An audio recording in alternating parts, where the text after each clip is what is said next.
I always tell people, don't try to be brilliant. Don't try to do a lot. Just say what you know that your friends don't know, but then check every fact. And as you check, most of them will be a little wrong. Mostly, religious people don't think there are any atheists in history. They just find some belief-sounding thing. Whereas the atheists err on the side of pretty much saying the good people are atheists.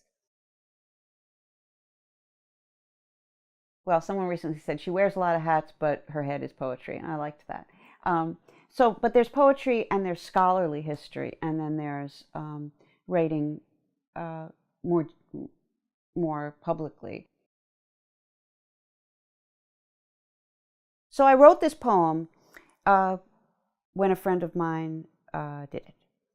We weren't very close anymore. We had been close at Columbia. She was a poet. She was living in Boston. That was why we'd lost a little bit of touch. I did not expect Socrates to be telling people that they must not do this.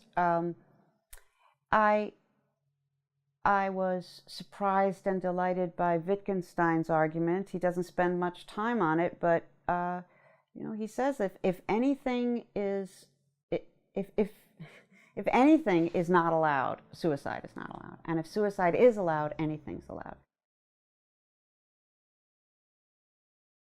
College students write to me and say they'd never thought about hurting their friends, and now they would never do it because the thought that they could influence one of their friends towards suicide has allowed them to put it out of their mind. And then they always thank me for how much nicer it is to live once you're sure you're not going to do that. I always say to people, imagine yourself alone on the planet. Would you do anything the same that you do with all the, we are making reality for each other. We're making meaning for each other and believing each other into being. So if you don't have means, you can write it out.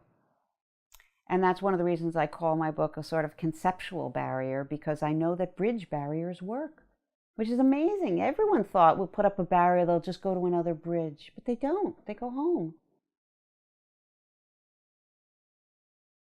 I would kill pain in every instance I could for myself and everyone else, but I'm glad I don't have that power, because I don't know what would happen to culture, and I don't know what would happen to character.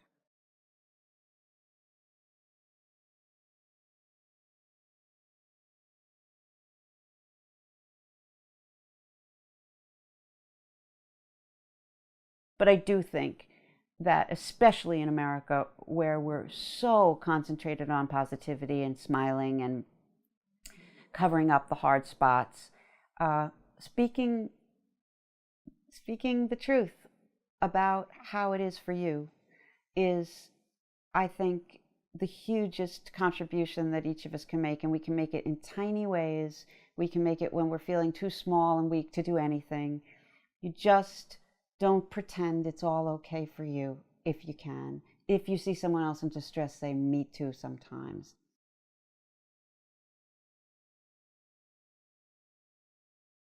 I've said in public, in the Daily News, that I have suicidal thoughts.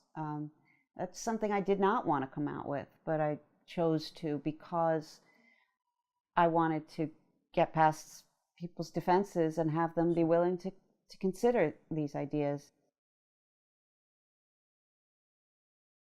You don't have to invent meaning.